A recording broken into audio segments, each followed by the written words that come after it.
नमस्कार, सुप्रियाज किचन मध्ये तुम्हा सर्वांचं पुन्हा एकदा मनापासून स्वागत आहे। आज मी तुम्हाला दाखवणार आहे हॉटेल स्टाईल कोल्हापुरी अख्खा मसूर। त्यासाठी इथे मी मसूर 1 तास आधी भिजत घातला होता। हा लगेचच शिजतो, याला शिजायला वेळ नाही लागत, त्यामुळे 1 तासभर भिजवला तरीही चालेल, नाही भिजवला तरीही चालतो। हा कुकरला 2 शिट्या काढल्या की व्यवस्थित शिजतो। अगदी 2पेक्षा जास्त शिट्या काढायच्या नाहीत, कारण आपण आपल्याला अगदी पूर्ण शिजवायचा नाहीये, थोडासा अख्खा राहायला पाहिजे त्यामध्ये मसूर। आता आपण कुकरला 2 शिट्या काढून शिजवून घेऊया। मसूर आपण कुकरला लावलाय, तोपर्यंत आपण ग्रेव्ही करून घेऊया। हे बघा, यासाठी मी इथे कांदा घेतला, 3 मोठे कांदे घेतले, त्याला कांदा भरपूर घालायचा आहे।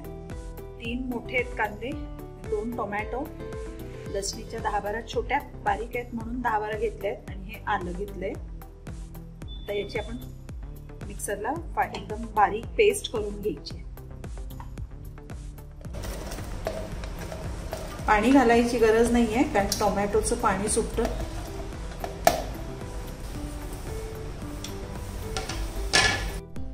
हे बघा, आपली ग्रेव्ही तयार आहे। आता आपण भाजी करायला घेऊया। पॅन तापत ठेवलाय, आता आपण तेल घेऊया। या भाजीला थोडंसं तेल जरा जास्तच घालायचंय। मी 4 चमचे तेल घातले। तेल तापलं की त्यामध्ये पाव चमचा हिंग घालूया। आता यामध्ये आपल्याला खडा मसाला घालायचा आहे थोडासा। हे तमालपत्र घातले मी, ही एक मसाला वेलची घालूया। ही थोडीशी फोडून घालायची, म्हणजे त्याचा फ्लेवर अगदी छान येतो। आतले हे जे दाणे आहेत ते घालायचे काढून, आणि एक दालचिनी घेतली। आता ही थोडीशी परतून झाली की यात आपण ही जी ग्रेव्ही केली आहे ती घालायची। ही बघा, ह्यामध्ये मी अजिबात पाणी घातलेलं नव्हतं। हे टोमॅटोच्या पाण्यावरच छान अगदी बारीक झालेली आहे। आता आपण ही ग्रेव्ही घालूया। आता ही ग्रेव्ही आपल्याला अगदी चांगलं तेल सुटेपर्यंत फ्राय करून घ्यायची आहे, कारण आपण हे सगळं कच्चं घातलं होतं, कांदा, टोमॅटो, आलं, लसूण, म्हणून ही ग्रेव्ही आता छान फ्राय करून घ्यायची आहे। हे असं फ्राय करताना वर असं उडत राहतं, तर याच्यावर आपण 5-5 मिनिट असं झाकण ठेवलं, परत 5 मिनिटांनी काढून परतलं तरी चालेल।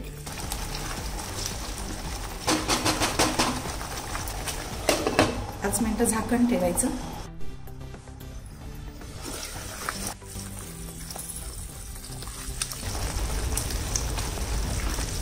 बघा, आता हळूहळू तेल सुटायला लागलंय। यामध्ये आपण आता घालायचे पाव चमचा हळद, आणि 2 चमचे आपण घालायचे कांदा लसूण मसाला। हे कोल्हापुरी अख्खा मसूर आहे, त्यामुळे यामध्ये इतर कोणतेही मसाले नाही टाकायचे, कांदा लसूण मसाला घालायचा फक्त। आता हे सुद्धा व्यवस्थित 5 मिनिटं चांगलं फ्राय झालं पाहिजे। परत झाकण ठेवून देऊया 5 मिनिटं, चांगलं फ्राय होऊ द्या।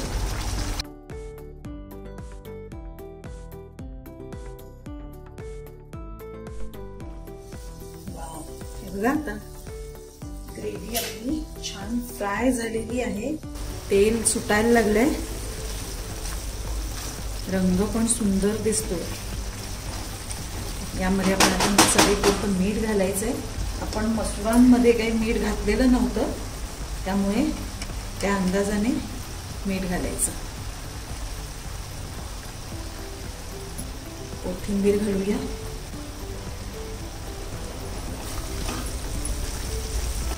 हे परत सगळं एकदा मिक्स करूया, आणि 2 मिनिटं चांगलं परतून घ्यायचंय, म्हणजे मीठ व्यवस्थित त्यामध्ये मिसळून जाईल। ही अगदी ढाबा स्टाईल आहे, तुम्ही नक्की करून बघा, तुम्हाला अतिशय आवडेल। आणि ही भाजी सर्व करताना नेहमी दह्यासोबत करायची, म्हणजे वर दही घालून किंवा ताटात दह्याची वाटी देऊन सर्व करायची। ही तुम्ही चपाती, रोटी, नान, भाकरी, कुठलीही भाकरी, ज्वारी, बाजरी, नाचणी, तांदळाची भाकरी कशाही बरोबर खाऊ शकता. अतिशय उत्कृष्ट, एकदम भारी लागते. तुम्ही नक्की करून बघा. आणि माझी रेसिपी जर तुम्हाला आवडली तर लाईक करा, शेअर करा आणि माझ्या चॅनलला सबस्क्राईब करा. आता ही आपली ग्रेव्ही एकदम तयार आहे. यात आपण हा जो आता शिजवून घेतलेला मसूर आहे तो घालायचा आहे. हा आता सगळं मिक्स करून घेऊया. बघा आपण सगळं व्यवस्थित मिक्स करून घेतलंय. आता हे एवढं सुक्कं असता कामा नये. यात ग्रेव्ही हवी म्हणून आपण पाणी घालायचंय.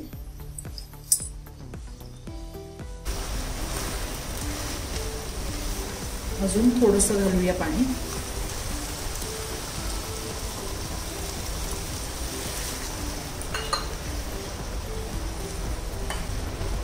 आता ह्याला छान उकळी येऊ द्यायची आहे. म्हणजे मग आपलं कोल्हापुरी अख्खा मसूर तयार आहे. It's ready to serve. 1-2 मिनिटासाठी झाकण ठेवूया आणि चांगली उकळी येऊ देऊया. हे बघा छान उकळी आलेली आहे. अख्खा मसूर तयार आहे. छान सुगंध सुटलाय. तुम्ही नक्की करून बघा आणि कसे झाले हे मला कमेंट सेक्शनमध्ये कळवायला विसरू नका. आता आपण गॅस बंद करूया आणि मस्त गरम गरम भाकरीसोबत सर्व करूया. आणि याबरोबर दही द्यायला नक्कीच विसरू नका. अतिशय सुंदर लागते.